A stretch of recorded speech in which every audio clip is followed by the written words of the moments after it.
How to connect n8n to WordPress.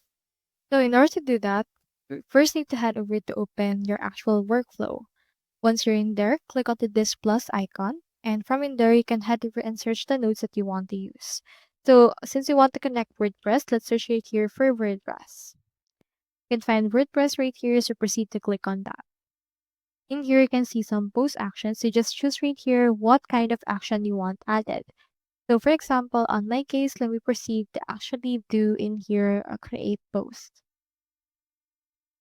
Once you have chosen an action, you can see right here the credential. Click on this and click on this create new credential. And then after that, you can see this. You can just fill out these fields by adding your username, your password, your WordPress URL, and then allowing HTTP request. Once you're done, you can head over and save that all together. So it's actually quite direct, and you can also just fill up directly from here without opening any new windows from your n8n.